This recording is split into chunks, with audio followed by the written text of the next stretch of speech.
welcome to this Game Week 22 edition of the FPL School podcast. I am your host, Mathias, and I have only one co-host with me today, and that is Kevin.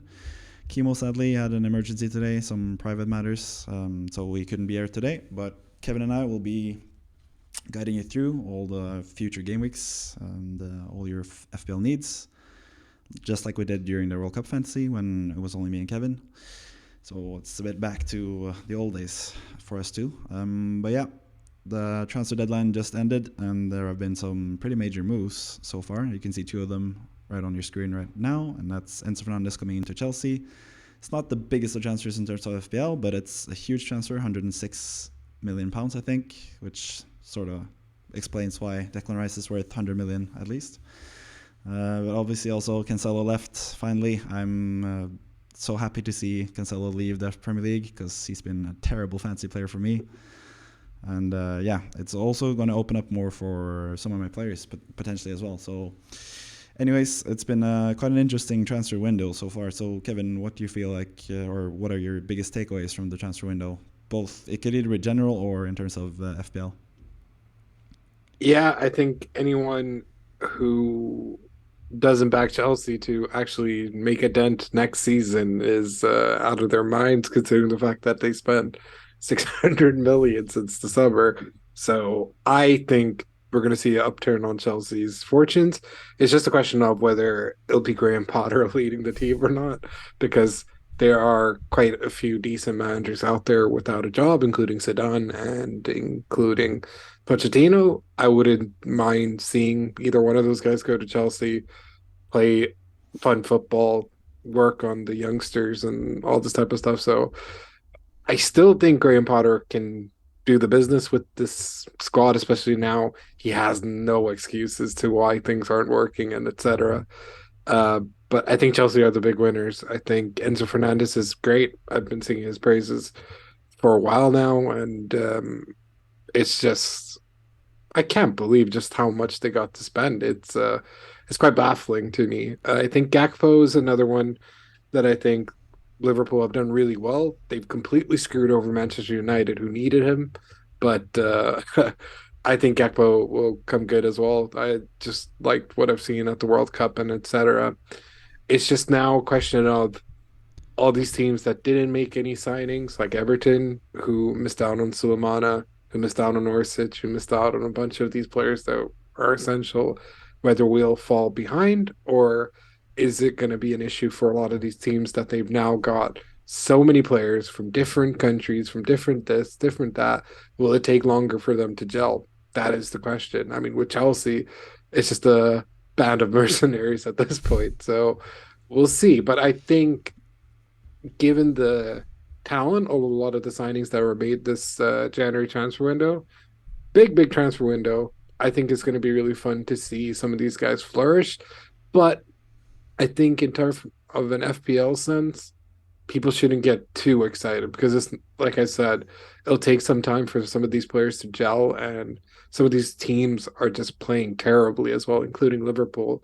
Because if Liverpool were the free flowing Liverpool that we know, Gakpo would already have the goals, Darwin would already have the goals, and all this type of stuff. But clearly, there are things that need to be fixed, and in some cases where teams bought and sold players in the wrong positions, like Pep has been struggling all year with a right back and a left back, and sells their most versatile left slash right back to Bayern Munich on loan, which baffles me.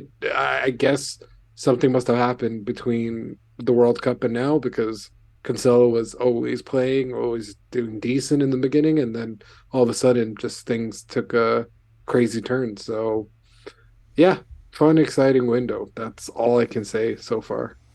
Yeah, I think I agree with you. There's not much in terms of FPL prospects in the transfer window. I think the one exception is Mudryk. I think that's also Chelsea's best. I mean, I really like Enzo Fernandez as well, but I think Mudryk, I don't know, they're pretty close in terms of potential, but Mudryk is slightly cheaper, which is kind of crazy to think, Yeah. considering Mudryk was really expensive. But yeah, I think Chelsea have some fixtures that the others don't. I think they play in Game Week 28. We'll get to that pretty soon. But I think Rodrigo is a decent option from around Game Week 25 onwards or Game Week 24, even from now onwards. Really, I think he's going to be doing really, really, really well. On the topic of Cancelo, it's just out with the old, in with the new. Rico Lewis is the new fullback for Man City. Ake on the other side, Akanji on the right, Laporte on the left sometimes. Cancelo's past it. He's gone. There's no reason to to be sad about that. I mean, you can't say that for a guy who has a 70 million He's done.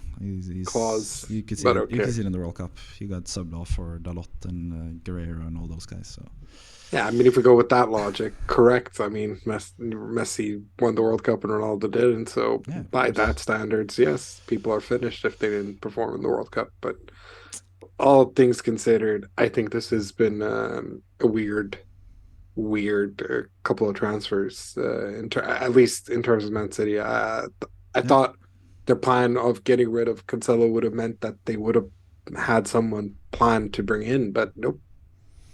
yeah. Just I don't know.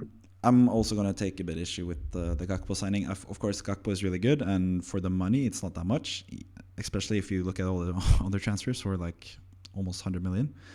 But I think Liverpool are one of the teams that really screwed up this transfer window, just getting another attacker when they have so many already in Diaz, Jota, Salah, Firmino, Darwin. Like they have so many players to play in those like further like the most attacking positions. So with their midfield, their aging terrible midfield, I feel like it's a mistake to not do anything about that. And I know they're going for Bellingham in the summer, but it just feels like this season is going to be a waste for them, which is good for you, I guess. But in terms of Everton, there's actually some good news. You might still actually sign a player. I saw some rumors today. There's a free agent named Andre Ayew, who's been linked with both West Ham and Everton, the former West Ham man. All props to the legend. I think he's one of the best players in Ghana of all time, of course. But I don't know if he has what it takes to be in the Premier League, but we'll see. Sean Dyche, new manager for Everton. I should mention that as well before we move on. I think you seem pretty positive about the move. So what do you think that will be? Also in terms of FPL, like how do you feel like that will impact them? Do you think they'll be solid defensively, better at set pieces, all the typical like Burnley type of stuff, or do you think it's going to be a bit different with Everton, or how do you feel like Dyche at Everton will go? I mean, no offense to Burnley when I say this, but the quality that he has at Everton is much better than some of the teams and squads that he's had at Burnley. So I think he's going to be able to show. I mean, obviously he has Tarkowski, which was like the heart of his defense and stuff like that. So I think him and Connor Cody will get sort of much better instructions than what they got under Lampard because some of the goals that I've seen Lampard and Everton concede, a more capable manager wouldn't have been conceding those goals because it was like we concede one, we concede another just straight away. Like, and it constantly happened to the point where a bunch of games that we should have won, that should have been draws at the very least, ended up just all being home losses, which to me was unforgivable in that sense. Like, I think Lampard's a great guy. I think he was an amazing player, a legendary player. But as a manager, he. I don't want to say useless because useless is a bit excessive. I think he was really good for what he did last year and last season, but that's when we both should have just been like, let's end the relationship there. You kept us up. You didn't do anything above that. I don't think you're going to be able to do anything above that. Just have a clean break. You go to a different club. You kept us up. You did the impossible or whatever. And we should have gone for a bunch of managers that were available then, but aren't now. I reckon potentially Bielsa might have agreed to the job in the summer rather than now because Bielsa tried a bunch of bullshit and said, I'll agree to this job in the summer. I don't even mind if you're in the championship for me to do it and etc. But we could have had Bielsa then, and I would have much preferred going into the season with Bielsa. And yes, Bielsa might have taken us to where Lampard currently took us, but at least we would have been playing attacking football and enjoying it and be like, yeah, this is fun, this is crazy. He would have signed a bunch of players, unlike Dwight McNeil. But then again, to be fair to the lad, we have Sean Dyche, who he played his best football under. So I am positively optimistic if the bare minimum of our sort of season expectations is to stay up, which has never been the case for Everton bar these last two seasons. I'm so used to us coming sort of 7th, 10th, 13th, 6th, 5th, 8th. Like we're normally a top 10 team. Mhm. So for us to now being like, we just need to make sure we stay up in the Premier League, I'm like, good God, okay. Clearly, management don't know what they're doing. And judging by the fact that we didn't sign anyone in the transfer window and we're desperate for some fresh legs and stuff because we have so many injuries, just shows that this board don't know what they're doing or refuse to spend money because of the new stadium, whatever excuse they want to use. At the end of the day, they still should have signed someone to. I've seen this board be like, okay. Here's 45 million for Sigurdsson. Here's 50 million for this player. Here's James Rodriguez. Which to me was the craziest signing we ever did. And then for all this bullshit to then come out with Rafa Benitez, that Rafa Benitez is the one who wanted Rodriguez out, and then that there was a bunch of lies. Apparently, the squad never wanted him to go. Rodriguez never wanted to leave, and all this type of stuff too. So clearly, the board don't know what they're doing. But at least with Sean Dyche, I feel like they've done one correct move in the sense of they brought a stable manager who has a very boring but plausible game plan, and we can build from there. I don't think he should be our manager when we have the new stadium and we're trying to like, I don't know, try to do the Newcastle of like, let's sign the Saint Max, let's sign the exciting prospects and stuff like that. Because what exciting prospect want to play under the most boring type of football that you ever seen? But I'm I'm optimistic. He might do that 20 game run streak that he did with Burnley as well, just because he has the squad now. So fair enough. He's a brave person for taking this job, especially with how volatile the situation is, how the things are with the fans. But at the end of the day, got to be optimistic. We've been in this position before. We managed it. We can do it again. Yeah, at least it brings some stability, and I think, especially in terms of both FPL and Premier League in general, I think Everton are going to be a much tougher side to beat now with Daesh as the manager. So especially defensively, should be tightened up. You have some good players defensively, like Tarkowski, Cody. The midfield is really good defensively as well with Taganage and those guys. So you have all what it takes, like everything that it takes to stay up. And Calvert-Lewin up front as well. He could be a new man. He's the best striker that Sean Dyche has ever had. If he's fit and ready to play, that's always the question with Calvert-Lewin. But I feel like Everton are in decent hands, at least this season. I'm just worried, like as a West Ham fan who is watching Moyes at the moment, he's really good at stabilizing the team. He's been doing an amazing job, but now it seems like the next step, it's sort of difficult, but that's still pretty far in the future. So I think Everton will be just fine having like a stabilizing manager and probably going back to being a top 10 team again in the Premier League. So yeah, I feel like you have reasons to be optimistic, even though I'm not the biggest fan of Sean Dyche as a manager. But anyways, let's move on to FPL. We've been talking a bit about other stuff in FPL, so let's just go quickly back to FPL and my previous game week 21. And I had a really good game week for once, and I had made no transfers to get it as well. And most of the reason for the good game week was Eddie Nketiah, who is one of the most popular players to bring in now. He got 13 points, 2 goals. Played really, really well, and finally I got some return on that investment. Like, he's been fine, but he hasn't been as good as the other Arsenal midfielders or Arsenal attacking players. So he did really well. Trippier, as always, 8 points, really good. Arrizabalaga kept a clean sheet against Liverpool, 9 points. Harry Kane scored, only got the goal, no bonus, but still he scored. And obviously Haaland with the hat-trick and 34 points. Everyone had that, of course, but it is what it is with Haaland. You just got to back him at home, especially against the weaker sides. The one negative about the game week was Rico Lewis. Pep Guardiola just hates me and started Lewis. I was getting my hopes up that he was going to get the clean sheet, and then at the half he was subbed off. So really disappointing. And De Bruyne 6 points. decent as well. And Rashford keeps scoring. Rashford has just been amazing, and he's going to be the main man in the next game week as well. But yeah, we'll just move right along to your team, and you can take us through your team as well. It's pretty similar to mine, except a couple small differences. But yeah, talk about your team. Yeah, very happy to in back-to-back game weeks to start Reece Balaga, who amazingly got a clean sheet and bonus points against Liverpool. 9 points, very happy with that. Bueno, whatever. I mean, I have so many injuries in my defense that will be addressed for next game week. Ben White, whatever. Trippier should be my vice captain, really, considering the fact that he's just constantly delivering.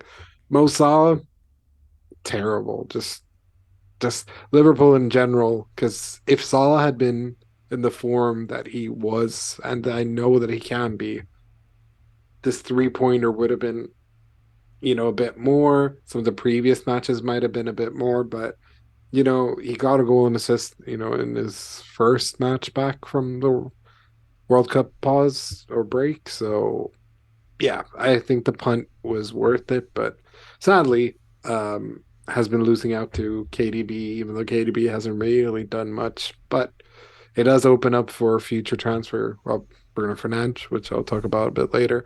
Saka 9 points, beautiful, always delivering. Very happy with him, and it's a great goal that he scored as well. Marcus Rashford, man in form, potential triple captain for me this week. Have to make my decision soon, but I think I'm leaning towards it. Rodrigo blanking as always. Almiron blanking as always. Kane scored. Scored? Yeah, he scored one goal. A really well taken goal as well. He just turned around and shot it into the far It feels corner. like it was like 2 weeks ago, but yeah. Yeah. yeah, I remember the goal now. Yeah, but the fact that it led to 0 bonus is a bit weird. Haaland, the guy who always scores at home. So if he's playing at home, captain him. That's all I can say. And I feel sorry for the ones who captain or triple captain him and all this type of stuff in the Double Gameweek. And he didn't manage. Well, it was Spurs, so like it's not the end of the world, but it's terrible in the sense that you could have, if you had just triple captained him a week later, you would have been fine, sort of thing. But oh well, 82 points. Happy with that. I could have gone -4, even -8, like some people were suggesting me to do. And not to implicate anyone here, but just generally speaking, friends and stuff like that. But I was like, you know what? Let me not go minus. I'll probably get above 60 or 70, and I'll be happy with that. And I got 82, so I'm very happy with my score, all things considered, despite having literally no defenders. Yeah, 0 transfers made as well. We talked about that last podcast. I should say that wasn't last week. We had a podcast last week actually, but there were some audio issues with it, so we couldn't really put it out. But we talked about basically what we're talking about now in that podcast, so you're not going to miss anything, really, not that much anyway. But yeah, we talked about that last podcast that was published, at least, that 0 transfers is probably the best policy for you. You also had the option of going from Martial to Isak, but seeing as Isak has been injured now as well, also bullet dodged there. I mean, Isak, he has a lot of allure because he's a really good player, but obviously he needs to be fit and playing all the time to be a real option. And Newcastle, of course, now as well. They're going to blank in Game Week 25. We're going to get to that pretty soon because they are through to the final in the League Cup, and we assume that Man United will join them. But anyways, your team's pretty good. 82 points. Can't really fault that. And you have 2 transfers to go in a pretty vital game week coming up. So we'll see at the end of the podcast what you'll do with your squad, but it's in a pretty good state as of right now. Let's move on to Kimo. He had the worst game week out of the 3 of us. He ended up with 73 points. He did 1 transfer. He actually did the Martial sale, and he bought Tony, who got 1 point, blanked, got a yellow card. He's up to, I think, 7 yellow cards now, so it's not too far away from getting 10 yellow cards and like a double game ban. But that is to say, if he even manages to play that many games, because he's also under investigation for a betting scandal and stuff. So don't really know about Tony, but he has some really good fixtures coming up before they most likely blank in Game Week 25. But he can still provide some points for Kimo, so it's not a given that that's a bad transfer. But seeing as Marcel has a double game week coming up now as well, maybe not the best transfer in hindsight. Other than that, for Kimo, he also had Martinelli. I have Nketiah, you have Saka, and Kimo has Martinelli as Arsenal attackers. And Martinelli did the worst out of all of them, and he's also the most under threat now because Trossard is back, or it's not back, Trossard is at Arsenal. He's back playing, but he's playing for Arsenal now rather than Brighton, and he played really well when he got the chance in the cup as well. So Martinelli's place in the squad is under danger, but I still think he's the starter for them. So I don't think you really should worry that much about Arsenal, but Martinelli is not the ideal Arsenal player at the moment. Other than that, he had pretty much the same players as us, with Kepa, Arrizabalaga, Trippier, and Rashford, and Haaland getting the points for him. 73 points, so not the best game week for him, but I think he has a pretty good team going forward. Obviously, he also has Cancelo on the bench. We'll talk about that in the transfer plans, even though Kimo's not here. He has suggested some transfers, and he's been in contact with us, so we can talk about his plans eventually. But speaking of future plans, we gotta look ahead, and there's actually a lot of reasons to catch up with every team going forward, because there are blank game weeks and double game weeks coming up pretty soon. Obviously, I have double game weeks now already with Man United and Leeds this game week, and then next week it's Man City and Arsenal with the double game weeks. And I've just listed like the 6, like this is basically like the big 7, because it's going to be the big 7 now. Newcastle are going to be a big 7 team, I think. Maybe Tottenham drop out or someone drop down, but the new talk of the town is big 7, possibly big 8 if Brighton managed to do something, but they don't have the resources that the other teams do. But anyways, I just figured it would be nice for guys like you who haven't really watched that much FPL content lately to just catch up with all the teams and which players you need from, or which teams you need players from going forward. Starting with Arsenal, which is the most essential team to have 3 players from, because they have a double game week now and they don't blank in 28 and potentially not blank in 32 either. And there's also a decent chance that they have a double game week 29. Mm-hmm. And obviously they play in game week 25 as well, and they have really easy matches. As you can see, it's almost all blue, and we'll get to the proper fixture ticker for the next 5 matches soon as well, and they're top of the boards there as well. So Arsenal, it's just you need to get Arsenal players. Potentially you could wait a week. They play Everton away, which Sean Dyche has a new manager boost, so maybe you don't need to transfer in Arsenal players right now, but especially from game week 23 onwards and until you wildcard in game week 33 most likely, you're going to have to get 3 Arsenal players. That's probably ideal. When it comes to Man United, it's a bit of a different story. They obviously have a really good double game week coming up with Crystal Palace at home and Leeds at home. So if you have Man United players, keep them. Well, it's really important to keep them, or in your case with Martial and Malacia, switch them to other Man United players that play. And they also have really good fixtures in game week 20. Yeah, they have double game week 22, and then they have really good fixtures in 23 and 24.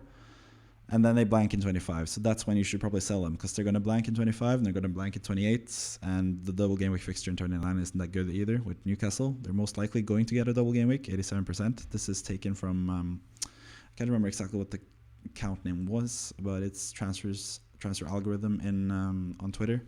I'll link to it in the description down below on YouTube. But anyways, Man United are not looking good in terms of the blank game weeks. They're most likely... Well, it's pretty certain that they'll blank in game week 28, and it's also pretty high chance that they'll blank in game week 32 on top of the blank in game week 25. So selling your Man United players from game week 25 onwards is probably a good idea. Potentially not Rashford, because they have some good matches in between and stuff. You can always bench him in the blank game weeks, but I think Rashford is probably the only one you want to keep beyond game week 25. Then we come to Newcastle. They are in sort of the opposite position of Man United. They don't have a double game week coming up soon, and they blank in game week 25 as well, because they are through to the final in the League Cup. Man United are not through to the League Cup final, but they're leading 3-0 before the final game, or the second leg in the semi-final today, or tonight I should say. We're filming this right before that match, so we were expecting them to go through, unless all of a sudden they lose 3-0 and go out, which is not something you'd expect. But anyways, Newcastle are much better going forward from game week 28 and onwards. They actually play in game week 28, and they have some decent fixtures in between game week 28 and the game week 32 as well. They might blank in 32, but it's not for certain. I think they are out of the FA Cup. We'll get to that pretty soon as well. Just like the implications of blank 28 and blank 32. So yeah, you should definitely. There's no rush to bring in another Newcastle player if you have one, but there's also no rush to sell them before Game Week 25 either. I think they have decent fixtures coming up. But yeah, they have some blanks as well. And then Man City, this is like the final like huge team you want to pay attention to. Liverpool, Chelsea, and Spurs are not really that important, but I've listed them for a reason. I'll mention that later. But yeah, Man City, they have a double game week 23 coming up. Aston Villa at home, Arsenal away. If you have Man City players, keep them for sure. And they also have a really good fixture in game week 25, so there's no reason to sell them either. You can easily buy Man City players as well because they play in 25. They will most likely, like 90% chance, they'll blank in game week 28 as well. I think they have West Ham at home if they don't blank, but they're most likely, it's either, I think it's, they face Brighton in the FA Cup. I'm getting stuff mixed up now, but anyways, there's a really high chance that they'll blank in 28 anyway, and there's not that big of a chance for them to play double game week 29 either. They're going to play Liverpool at home, that we know, but if they get a double game week or not, we don't really know, and they don't really have that many. As you can see, there are no extra fixtures to hand out for them.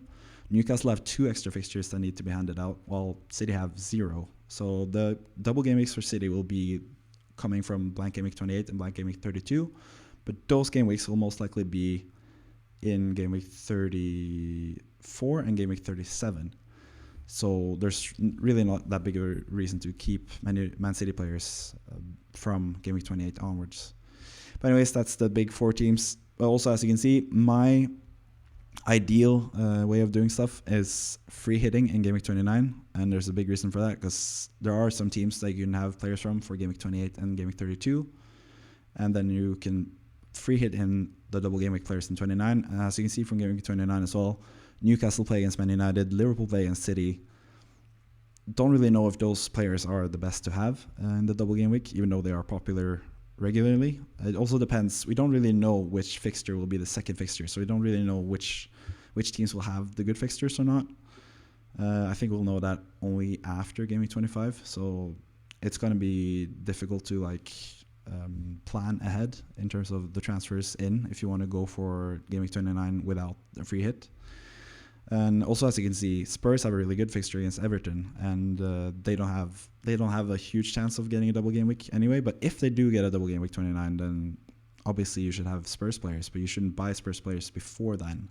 So there's a lot of reasons to do the free hitting double game week 29, I think. But anyways, looking at this, I don't know if you understood most of it, but what do you make of all these teams? What types of players do you look forward to having in your team going forward with all this information?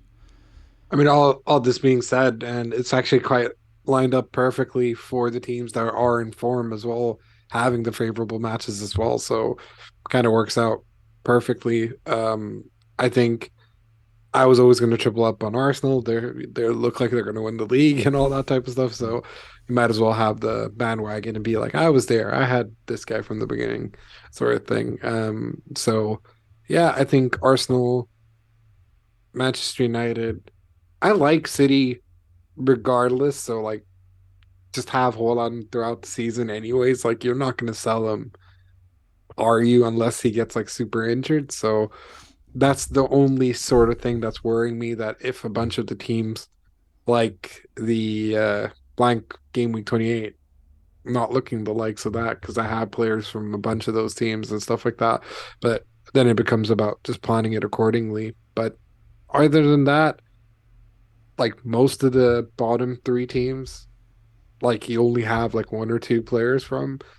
I won't lie, Mudryk is obviously someone that's on my radar, so I might bring him regardless of the fact that he only has a 50% chance of a double game week and stuff like that. It's more, I want to collect what he can do in a single game week because he looks really, really good. And Kane is Kane. That's the only player I don't feel like risking it.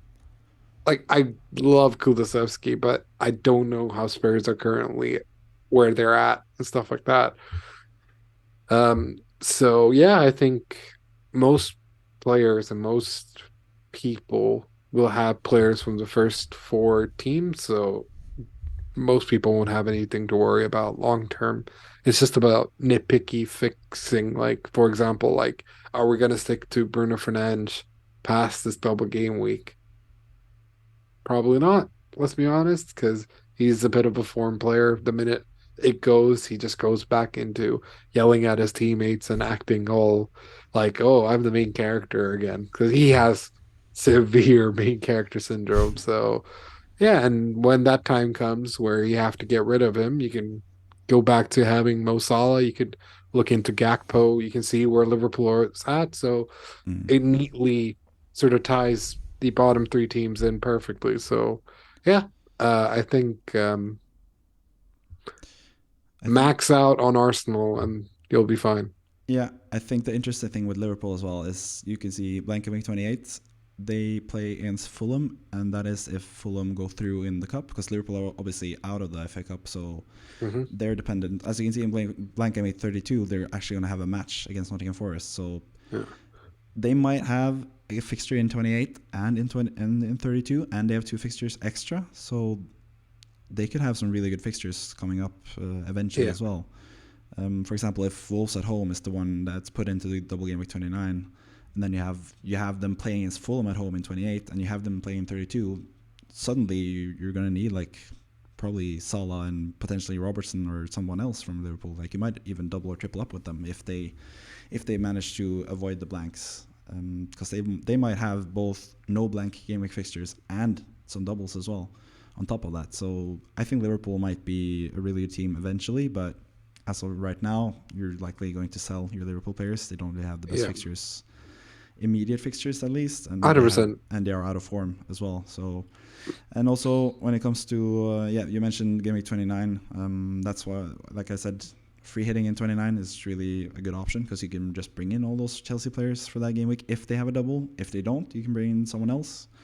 So it leaves you with a lot more options than if you, for example, free hitting game week 28, and then you gotta make sure they have a good game week 29 team, and then you gotta prepare throughout from this game week, which is game week 22, until game week 29. You gotta prepare the team for game week 29, and we don't really have the information for game week 29 before game week 26, so it's really difficult for Yeah. the next few transfers to pinpoint which players to get for the double game week, unless you free hit in the double game week. So I feel like the best option for using your tips. Obviously, you've used your bench boost, so you don't really need to think about that personally. That's going to affect how you do your wildcarding in week 33. 15 points. I'm always going to be raving about the 15 Because points, obviously, even though. just going, yeah, 15 points where 10 of them were Trippier, who should have started. But and Ah! anyways, um, yeah, just going ahead with all the blanks and double game weeks. If you don't know, the blank game weeks are game week 25, game week 28, game week 32. And those are the big blank game weeks at least, and then the double game weeks are going to be game week 29, it's going to be game week 34, and it's going to be game week 37. Those are like the main ones, but as you can see, there are more fixtures to go as well. There's more fixtures to put out in the world, so there might be some different double game weeks. I think Liverpool might get a double game week 26, so if they get a double game week 26 and they have a double game week 29 and they play in 28 and they have a good fixture in 25, it makes a lot of sense to have Liverpool players from that point on, at least. So, but yeah, as of right now, you should probably sell them. Chelsea, Mudryk is a good option, like you said. Kane with Spurs, you can keep him until game week 28, and then you're gone. There's not really a huge reason to keep him beyond that. It's just a matter of who you bring in as the second striker. But yeah, moving on to the next slide. There's another team, like I said, potentially big eight, and other interesting team is Brighton. What's interesting about Brighton is that they blank in 25, and they most likely blank both in 28 and in 32, because I think they face Man United in 28 and Man City in 32. It's a bit hard. Like, yeah, it actually says that there on the screen. It's harder for me to see because the screen is a bit smaller. But yeah, Man United at home in game week 28, and then Man City at home in game week 32. And seeing as Brighton, Man United, and Man City are all through in the FA Cup, as you can see in the graphs below, they're most likely going to blank in both game weeks, as you can see in the from.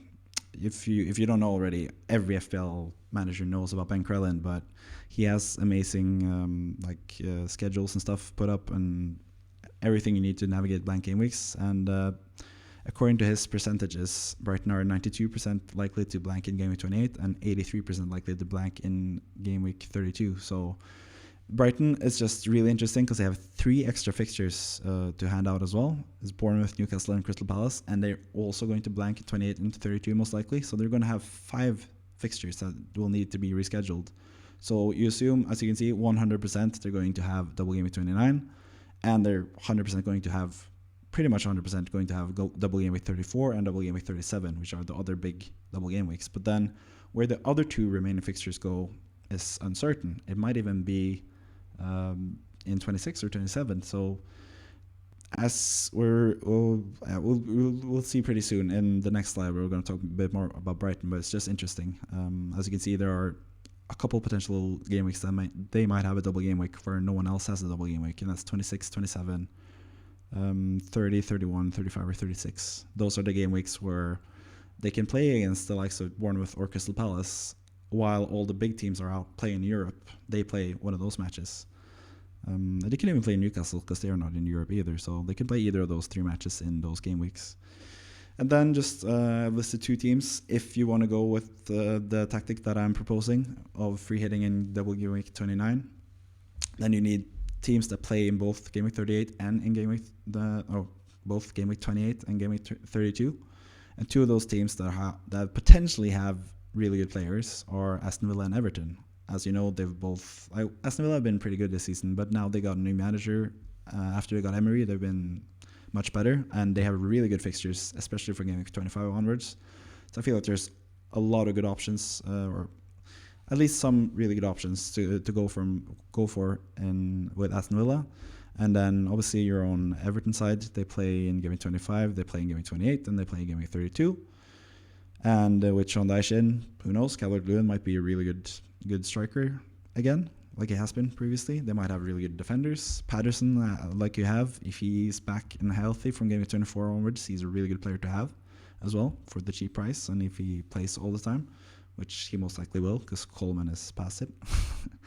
But yeah, so those are 2 of the teams that are really good to target from game week 25 onwards when you need to have players playing in the blank game weeks.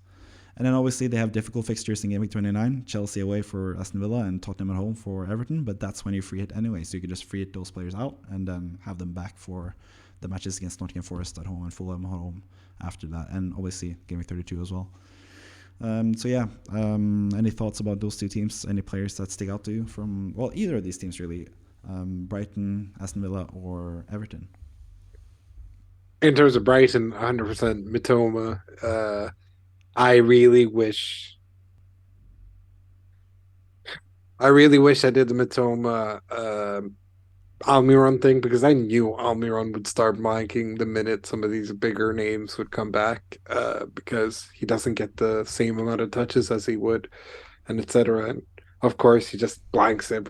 I need to bench the guy so he can start scoring again, basically, or get rid of him. So if you're still keeping him past this next week, you're welcome. Not King. I don't plan on selling him just yet. But in terms of Brighton, definitely Matoma. I think Ferguson is a really good look as well. Like, he's just super cheap and keeps scoring and assists and stuff like that. Luckily, it seems like his injury isn't too severe as well. So yeah, I think he's good. If the matches look good, I think Lewis Dunk, obviously, you know, always there, their forever presence and all this type of stuff. Definitely him. In regards to Aston Villa, I think Leon Bailey. I said before the whole Emery announcement, and when Emery got announced, that Emery plays really focused on the wingers, and Bailey has clearly benefited from this. He scored in his first game under Emery and has just looked really good. I think it's really strange that they got rid of Danny Ings the way they did, considering I thought Danny Ings looked like their best striker, but I think Ollie Watkins could get a definite differential shout.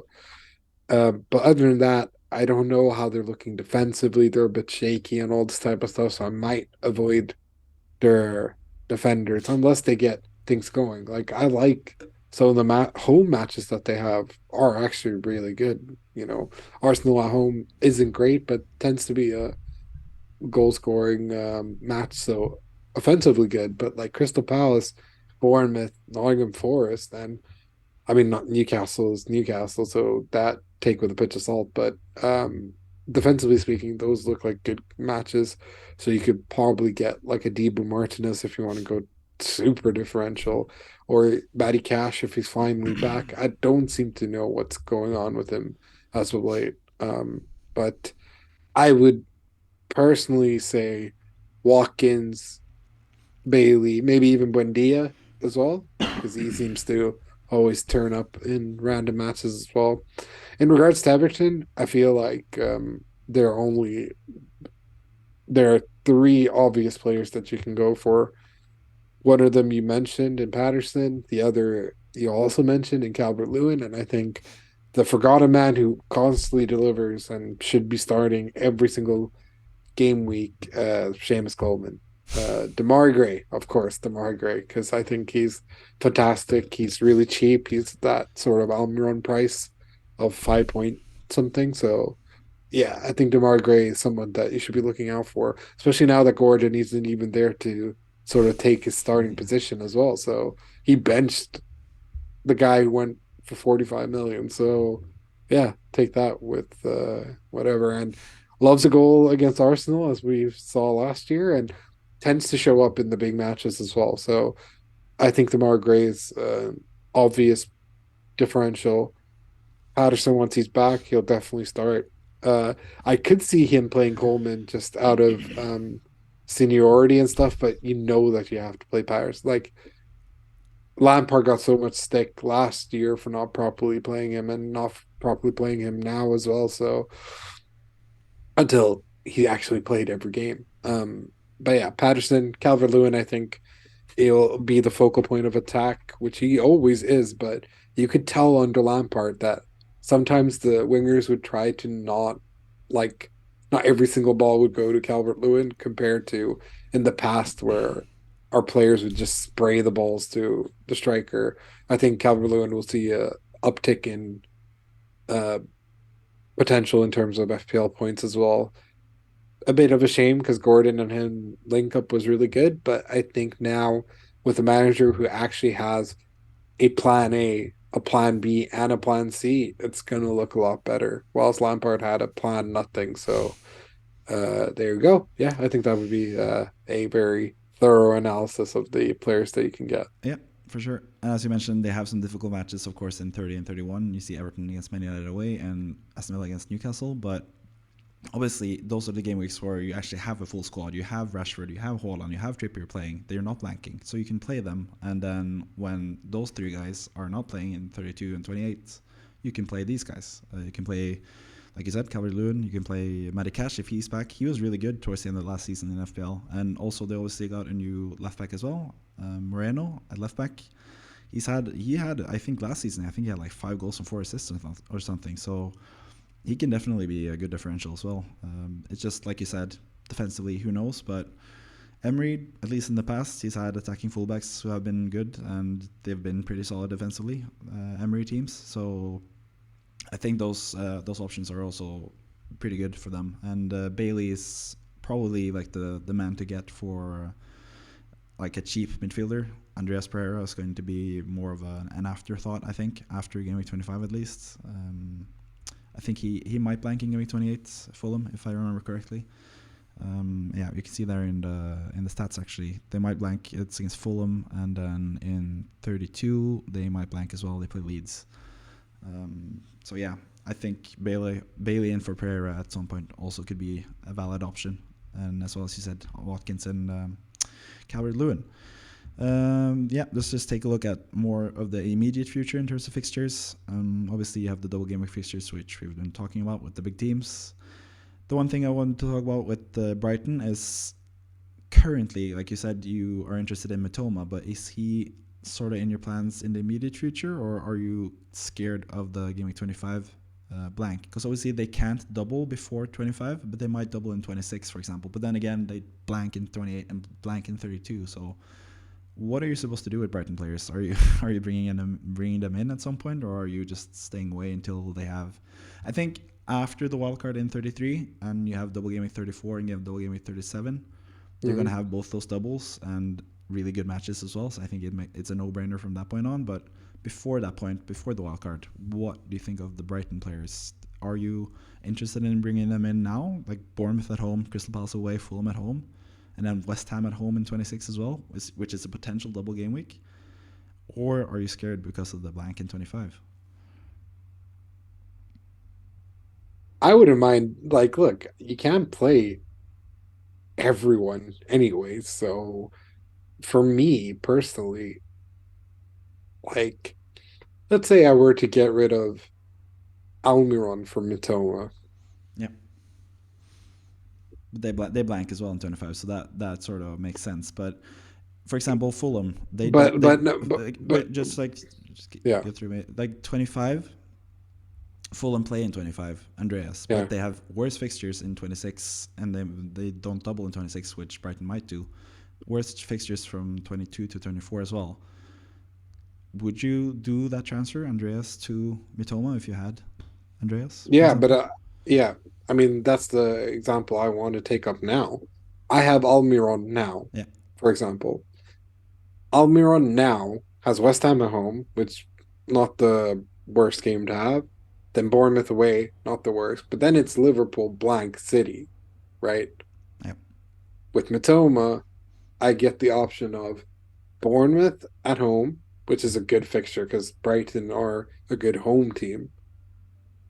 Crystal Palace, Fulham, blank, West Ham. And who am I more likely to play than rotate? It would probably be Matoma. So I would rather have Matoma for these game week for these matches than play with Almiron and just bench him on game week 25 and just make sure that my team around Matoma, or rather make sure that I don't overload, like for example if I'm benching both Rashford and Matoma, that the rest are playing, sort of thing, which could very likely be the case because I might be bringing in Riyad Mahrez in and he's playing, for example. So yeah, I think in terms of management stuff like that, I much prefer the look of Brighton compared to a Newcastle asset. I much prefer Brighton compared to the other asset that we just mentioned as well. So Fulham, yeah. yeah, so 100% because I don't. I mean, I don't like Fulham because of Marco Silva. That's the only reason. But generally speaking, I think they're sort of Fulham bounce, despite them, scoring, Vinicius scoring, and all this type of stuff. Personally, I don't think. I think they're going to hit a dip now compared to the other teams. So Mm.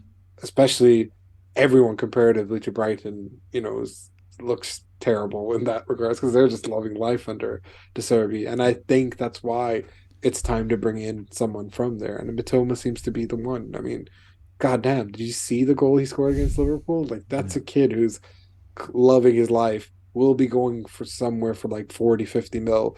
Probably would have gone for 80 mil if he was English. Let's be real. Anthony And Gordon will was be, 40, 50 mil, so yeah. So, yeah. Exactly.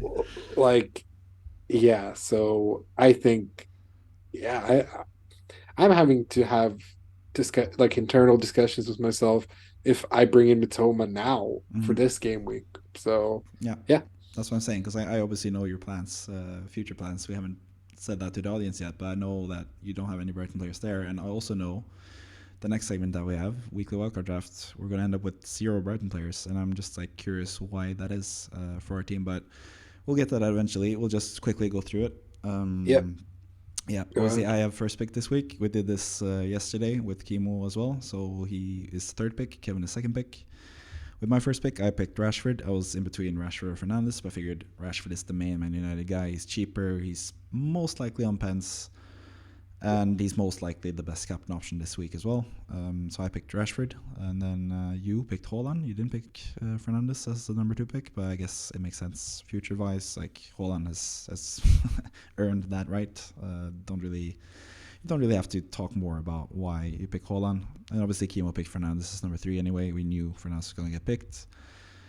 Rashford and Fernandes are just really obvious to have. Game week 2022, which is now the double game week, and they have Leeds in game week 24. They have Leeds in game week 23 and Leicester in game week 24. So having those Man United players until the blank in game week 25 is looking like a really good option. So not really much to say about that.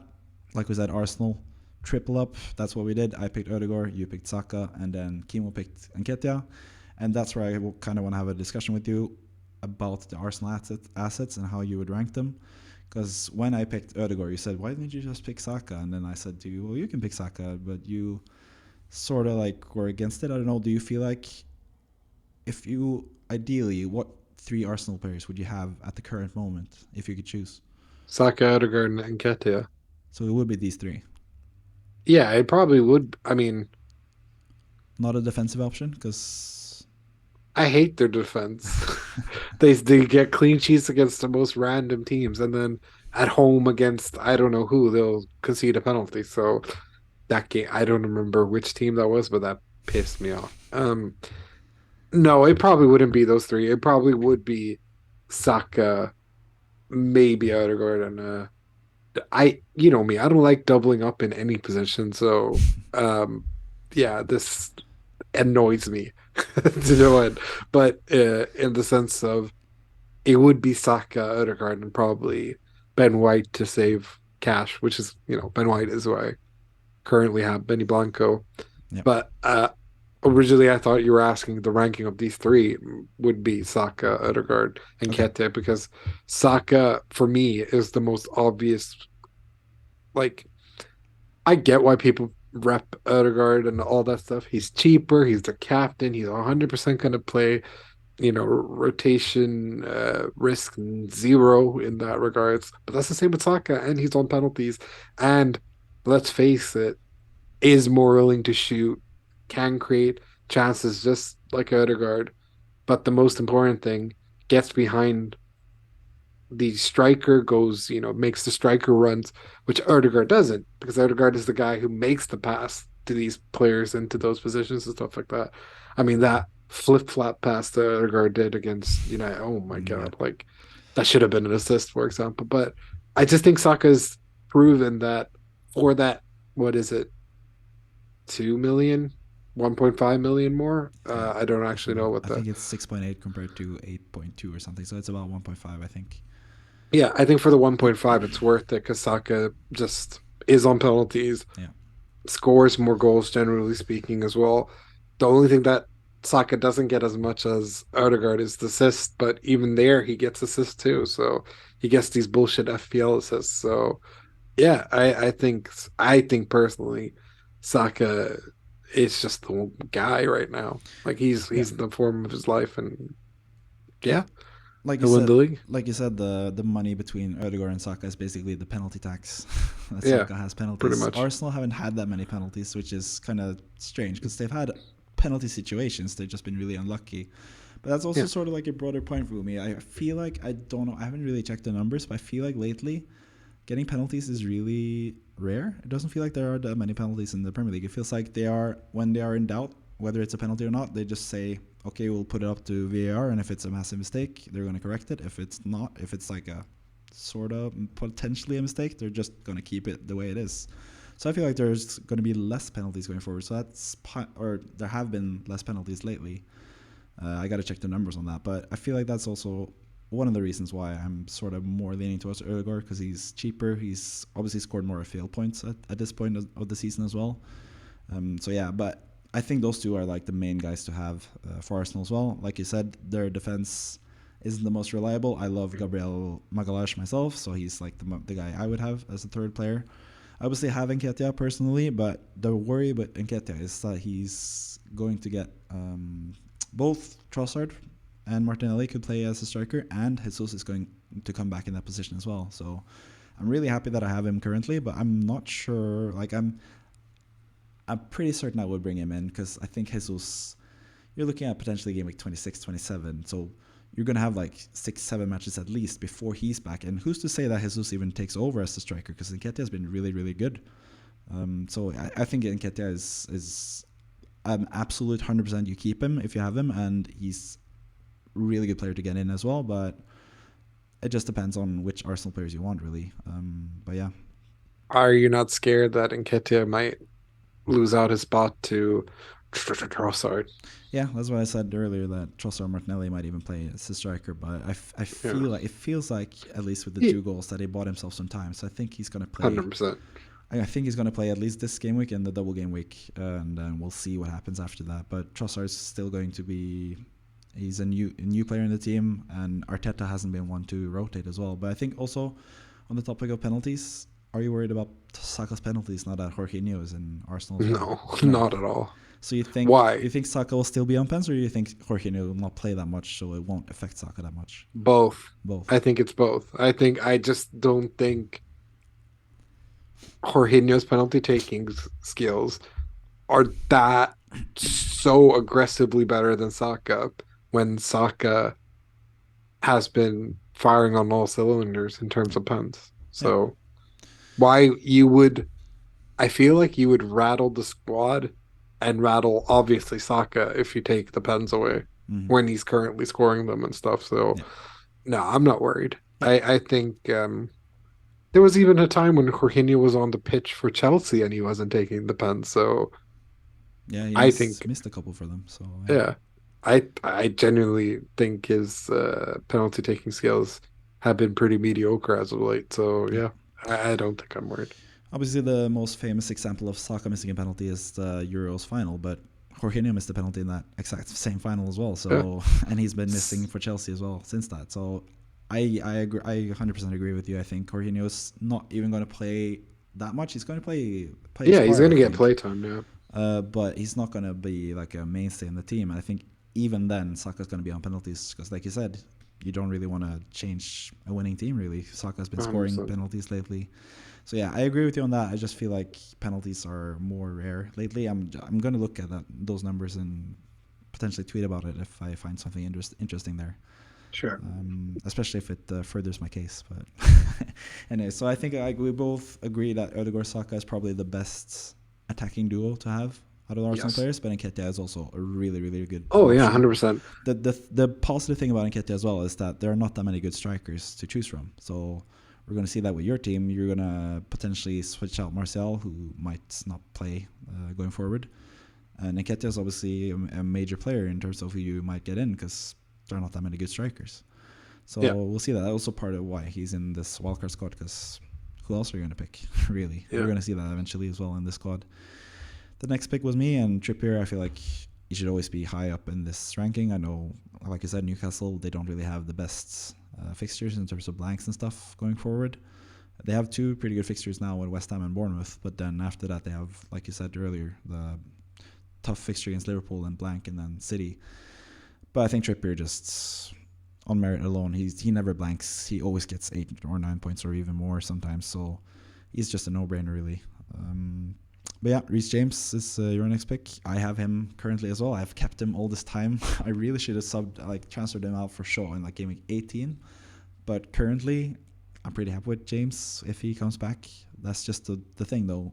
How healthy is he going to be, and how quickly is he going to be playing 60 plus minutes that he needs to get FPL points? So you picked him obviously, so you have faith in him. So what do you think of the timeline for James? Like how many minutes and how many games do you think he's going to be playing going forward, and why is he like a more interesting pick for you than someone like Badiashile, who would seem to be, or Thiago Silva, who are more likely to play for Chelsea?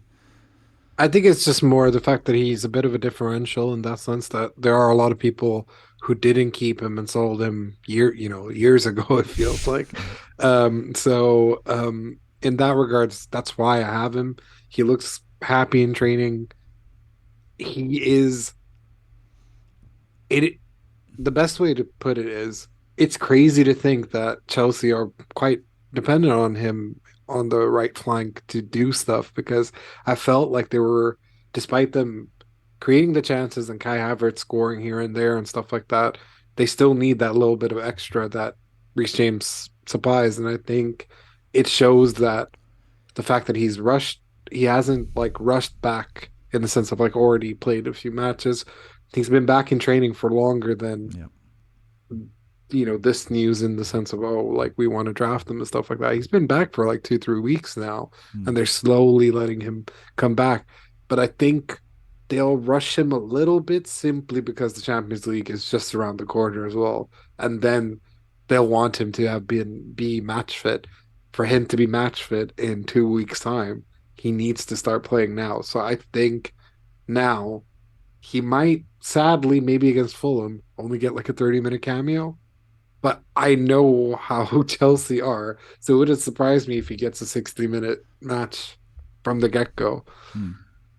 And if he doesn't start, and if you have, I don't know, like a Bueno or some random defender who you think isn't going to do anything anyways, I think he's worth the risk of Yeah. having, because what he can do is what Cancelo should have been doing these last couple of weeks. So yeah, I think Reece James is just a fun pick.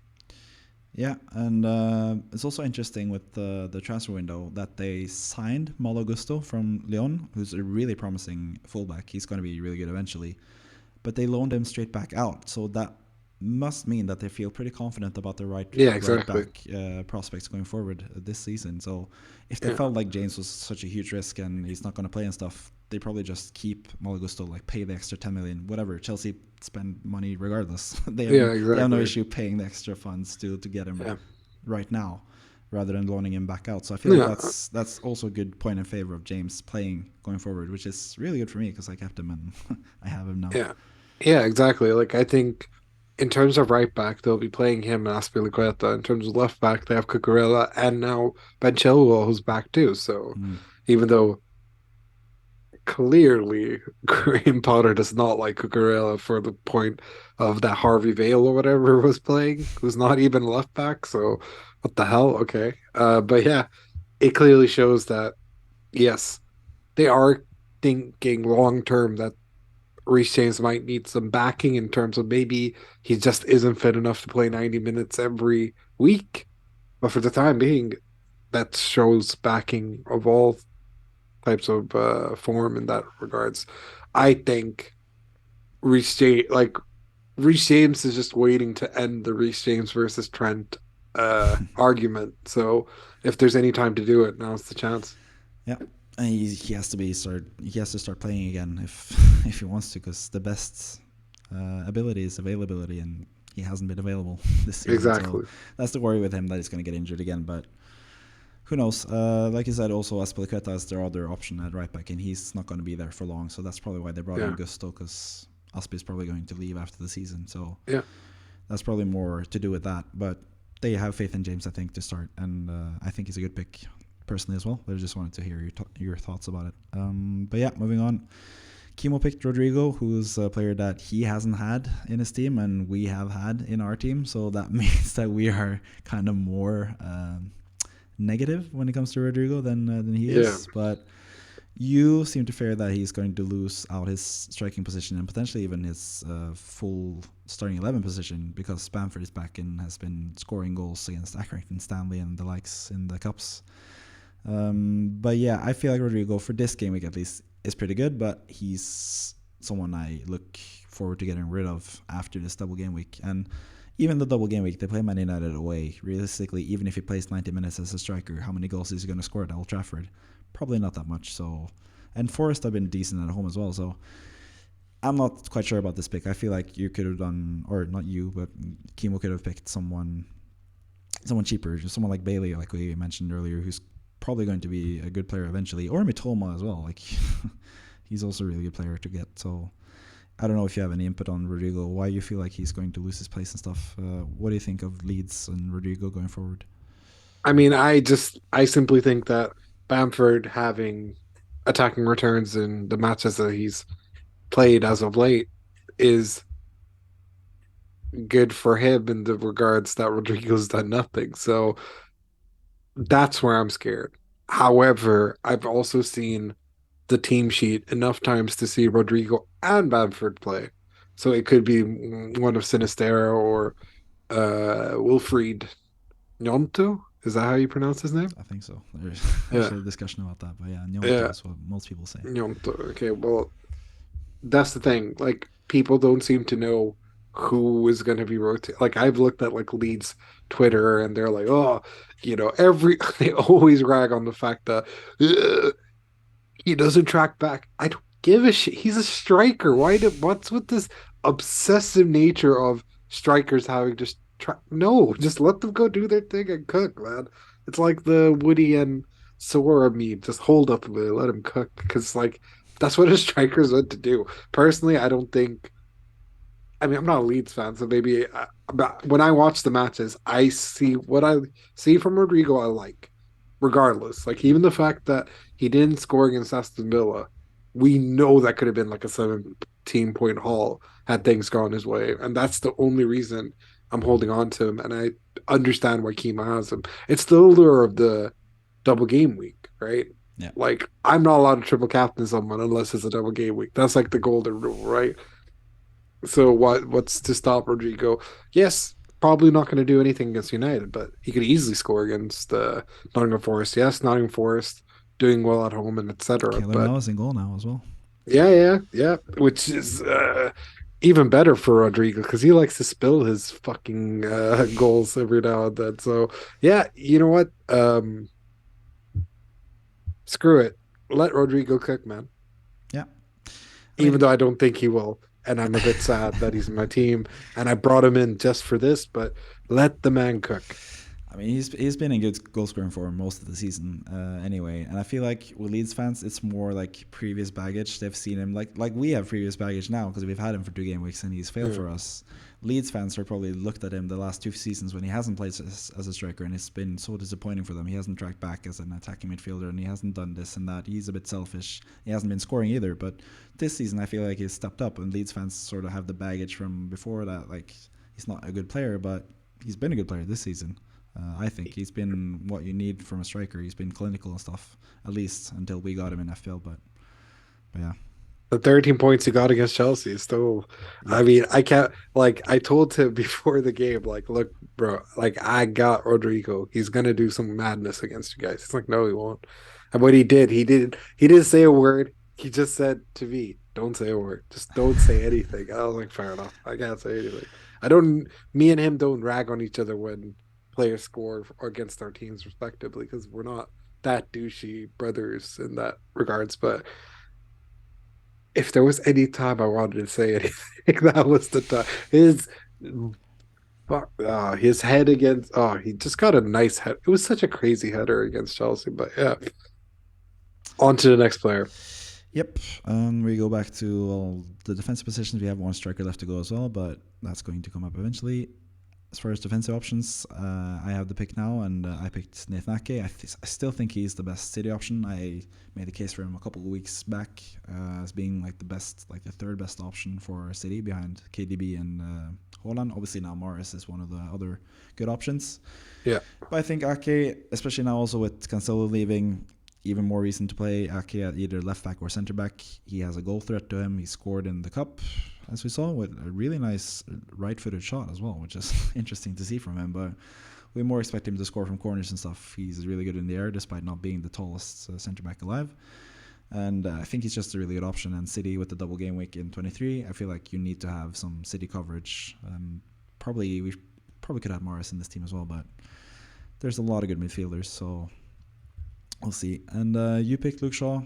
Makes sense as well. Man United double game week. That double game week is really, really, really good. I wish I had Luke Shaw. I've said this since game week 18, and I still haven't brought him in. And I'm probably not going to bring him in now either because of how I'm managing the future game weeks and stuff.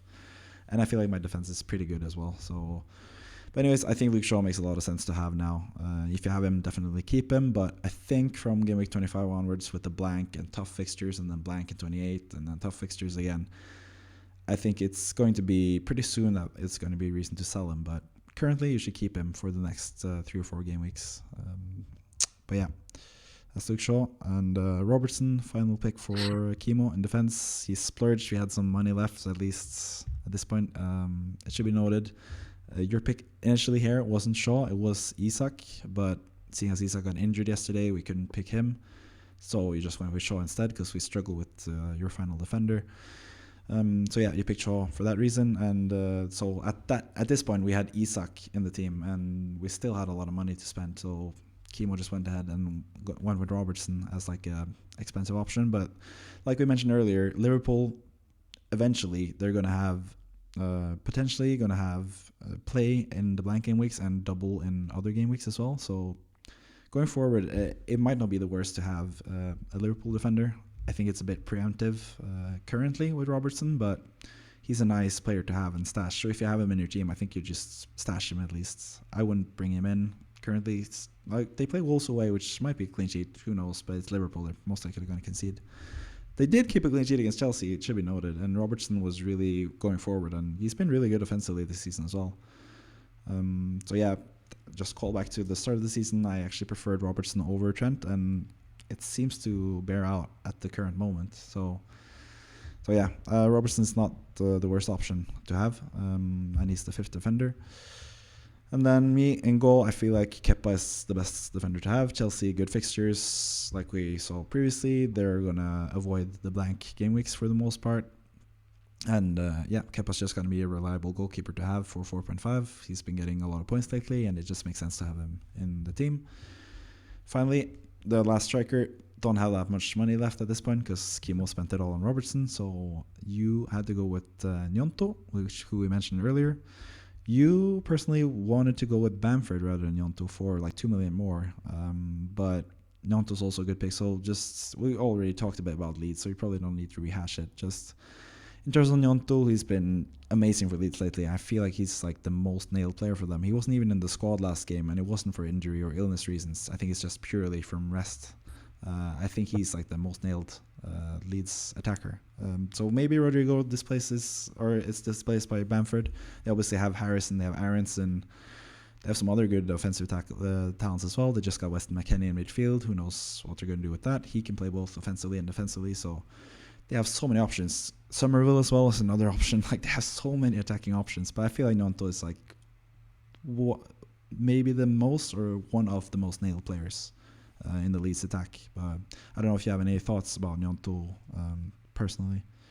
I mean, yeah, the only thing that I'm scared of is either Bamford benching one of these two. I hope Bamford just gets benched because I think he's a terrible football player and all this stuff. No, I don't think he's terrible. I just don't think he's as fun to watch as the other two. Yeah. Though his assist against Accrington Stanley, I think, was pretty good. So I like this kid so much. Like I think the fact that Italy have him and Moise Kean as a future Italian striking pair who actually can score goals, that would be fun because Belotti shit. Immobile is shit, but still won the Euros. Like they benefited from their teams being good. They're strikers who can't score to save their lives in the national jersey. I look forward to seeing. Hey, has he played for Italy youth? I'm not 100% sure if he has picked his, national team. But if he picks Italy and plays for Italy and stuff like that, Don't know what we're talking about. Wilfried GNONTO, has he picked? He's played for the national team, like the student team. So now it's done. Yeah. Okay. Yeah, fair enough. He played in. So yeah. Exactly. Like I thought I remember him scoring in one of those games and stuff like that too. So for me, I think he's such a cool talent. He's super exciting to watch. That sort of Di Canio goal that he scored, it was unbelievable. Like I like everything I see of him. It's just the only thing that's scaring me is these senior players who will have demands of playing time and stuff like that, and who have now gone returns. Are they going to be happy getting benched by this kid? That's for me where the fuss comes in, right? I mean, look at Aubameyang. He's pissed off that he's never gets to play and now is completely frozen. If that's what happens to Bamford, good, because that's what Leeds are going to do so much better playing GNONTO and Rodrigo together than they will Bamford and GNONTO or Rodrigo and Bamford, for example. So, but fine, I'll be willing to concede that I think GNONTO is more nailed on than Rodrigo is. Yeah, for sure. Yeah.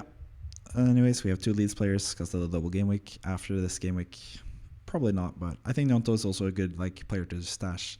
Finally, Ward, Mr. Irrelevant, final pick every time because he's just a cheap goalkeeper. Doesn't even keep clean sheets anymore, but no need to talk about him.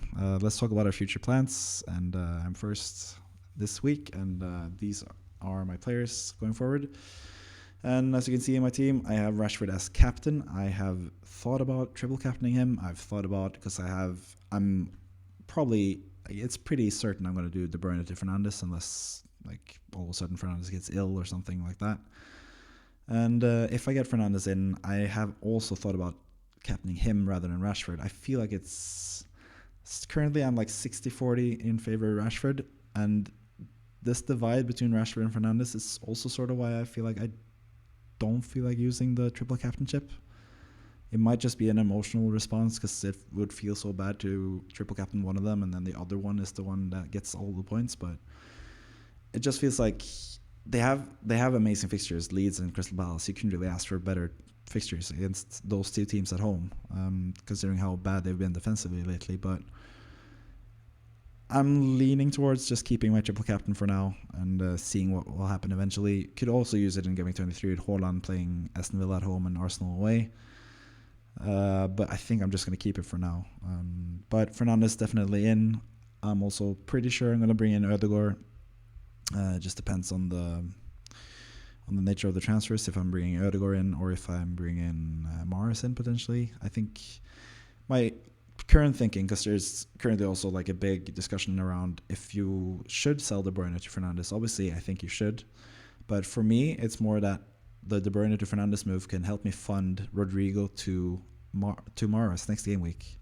I feel like Mahrez is cheaper than De Bruyne. He's not as nailed, but it's pretty close now, especially with the recent comments from Pep that De Bruyne isn't always the answer to City's issues and he's not going to be playing like all the time and stuff.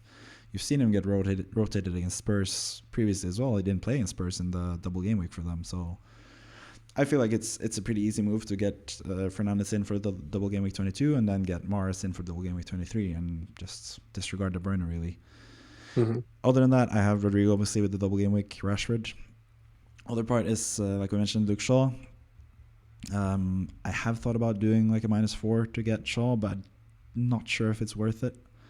They always have really good fixtures, but it's 4 points for a player that I'm going to sell in game week 25 anyways. And I already need to sell Fernandes for that game week, and Almiron I'm selling now, but I don't know. Just depends. So my other options, I haven't listed them, but my other options are bringing in Shaw for, well, I'd have enough money for upgrading like Bueno or Lewis potentially.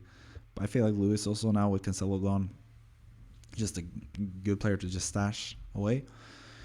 So I could bring in Shaw for Bueno, but then again, Bueno, he might play in Game Week 28. We don't know yet. So that also makes me want to keep him a bit. And my other option is, rather than bringing in Ødegaard, I bring in Mitoma, like we mentioned previously. So yeah. In my situation, obviously I can bring in Ødegaard for Rodrigo next week if I don't bring him in this game week. Do you feel like I should do Mitoma or do you feel like I should do Ødegaard? That's my first question to you. Considering I can bring in Ødegaard next game week. On top of that, I feel like, Ødegaard has to be the priority because you want to catch the Arsenal wave. Yep. I'm not going to say that you got lucky with Nketiah's 2 goals because prior to the 2 goals, the fact that you didn't have Saka or Ødegaard pissed you off clearly because they were the ones who were scoring in that position. I think if you were going to do anything, I think this is the right move. I think Mitoma can wait a game week and stuff like that. Personally, I'm going to be going, like, if I do go for Mitoma, I will, which sounds screwed up to say to you, but I already have Saka, right? Like, for me, Saka is the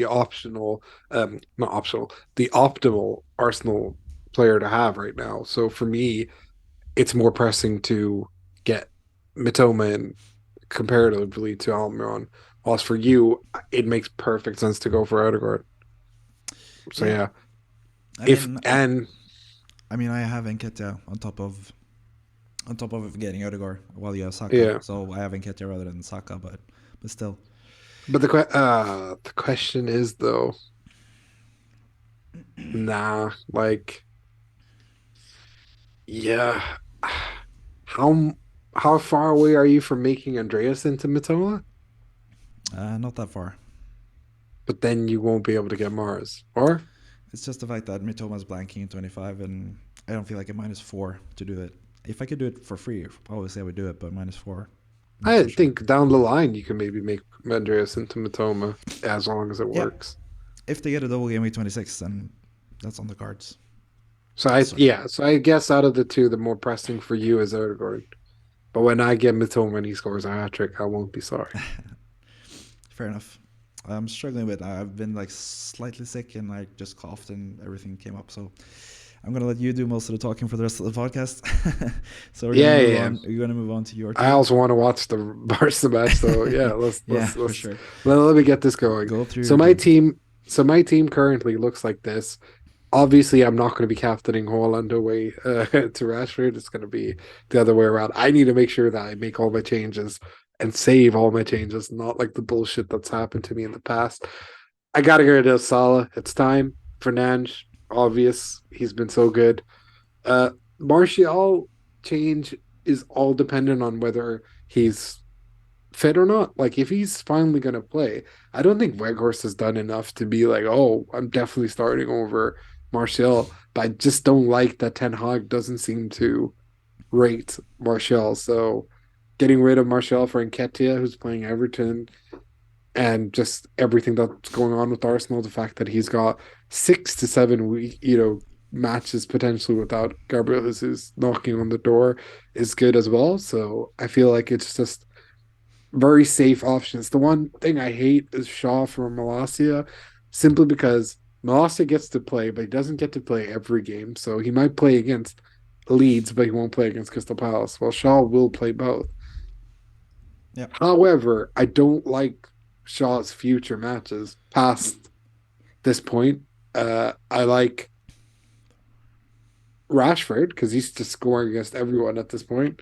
I think Fernandes is back in some sense, and he can always be changed to Salah down the line and stuff like that. Because the thing that's good with this, I am moving a lot of money around and stuff like that, but not too much where I have to sacrifice someone huge. And like if Kane is misfiring anyways, that gives me so much space to maneuver as well. So I like these moves. It's only for a -4 if I do all three. I'm very happy with my team. The only thing that I'm not happy with is Almiron because I do want to get Matoma in for him. mm. And yeah, if I get Shaw in, that gives me Shaw, Ben White, Trippier as my premiums, and then Patterson will come back. Bueno's been playing and been playing well as well, so I don't think he should be scared of rotation risk. It's just that Wolves are terrible right now. Yeah, I do want to get Reece James, and I will be looking into how to do so. But yeah, I'm pretty happy with my team. Rodrigo, last chance. Let's go. yeah. Shaw has been struggling with illness lately, like I have, but he's back and he's starting now actually in the cup game. So he's most likely going to be ready to play both matches, and Is Martial on the bench? that's pretty bad No. for Malacia. And Marcel is on the bench, so it's good that he's fit, but it's not good that Weghorst is playing rather than him. But that might just be the cup because this is pretty much a meaningless cup game. So maybe that means that he's going to play in the game in the league. Who knows? Really, maybe they play both Malacia and Marcel in the first match against Palace. But yeah, I think it makes sense as well to get into many other players that are But more then essential. but then that means I can't have Shaw if I keep Martial. Yeah, so I just stick to the plan here and sell Marcel and I can't do it. I can't do it. If Martial plays, I gotta have him. He's such an asshole. He's the sort of guy who's like, "Oh, let me dribble past 3 players and score," rather than just giving a tap into Rashford. So I need that selfishness in my team. But all right, next to Kimo. yeah. Yeah, let's move on to Kimo's team and his plans. He mentioned his plans earlier. His only gripe was whether he should get, because he probably needs to sell Cancelo, because Cancelo's left for Bayern Munich, and he also, like us, wants to get rid of Almiron for Fernandes. He has the money to do so. The thing is, he doesn't have that much money to do so, because he wants to have, well, his option is either Ake or Rico Lewis, and then Arsenal defender next game week, because he needs to fix his defense a bit with Cancelo and stuff. So my proposal for him was to bring in, rather than bringing in Ake, I don't feel like Ake. Well, I don't know. It's a bit difficult this thing, but he can still get Rico Lewis for the double game week in 23 if he brings Zinchenko in for this game week as well. So I feel like he can get Zinchenko this game week, because considering City play against Spurs away, which is a difficult fixture, so wait with Lewis until game week 23, and you can bring in Lewis next game week, and then you can just get Zinchenko now. But obviously, if you get Ake, or if Kimo gets Ake, he can't get Zinchenko because he won't have the money. So this is just a question of whether you want to go with Zinchenko or Ake, really, and then on top of Lewis, because you can get Lewis either this game week or next game week, if you want to go with Lewis. So my proposal to them is getting Zinchenko this week and Lewis next game week, but he could also just do Ake this game week and just forget about Arsenal entirely. So I don't know if you have any thoughts about that. Personally, my what I'm seeing out of number two looks better than the first option. Okay. I like Ake and Fernandes more, simply because I have Benny Blanco and all this type of stuff, but like I think long term City will shore up their defense and have some nice home matches, whilst Arsenal seem to concede against everyone, like, and keep the weirdest clean sheets. And Sinchenko is still like a question mark, right? Like, is he actually starting? Personally, I go with a different Arsenal defender than Zinchenko, but let me put it this way, because obviously this is giving me 23 in mind when you can get Rico Lewis as well. You obviously, if you do Cancelo to Ake, you can't get Rico Lewis for Bueno because you'll have 3 City defenders. So the question here is if you want to go with, well, let's say like Zinchenko is just Kimo's personal pick, but I personally would go with Gabriel or Ben White, for example. So would you go with Ben White and Rico Lewis for Game Week 23, or would you go with just Ake and Bueno for Game Week 23? That's more the question, really. Probably the former. So yeah. So Ben White and Rico Lewis. Yeah. Yeah. So I think that's my idea. I think that's more sensible. Yeah. I'm just glad I don't have his team. Yeah, he has Martinelli rather than Saka or Nketiah like we do. It's Tony. I can see Tony actually has Man United there. He's supposed to be Brentford, but whatever. Hey, it's a potential real life move. Potential transfer, yeah. That might be the case in here. So we'll see. Anyways, we both want to watch Barca play, so and they just started playing 10 minutes ago. So just get to the outro. Follow, like, subscribe, all that stuff. Like, subscribe, and share on YouTube. Comment in the comment section if you have any questions. Follow us on Twitter, follow us on Instagram, and join our mini league. The mini league code is 6IYV7U. And as always, I'll leave you with the final word. Kevin, your go. Yeah. Fuck Chelsea, yeah. They spent way too much money. This shouldn't be allowed. Fair enough. And with that, we'll leave you. See ya. Goodbye.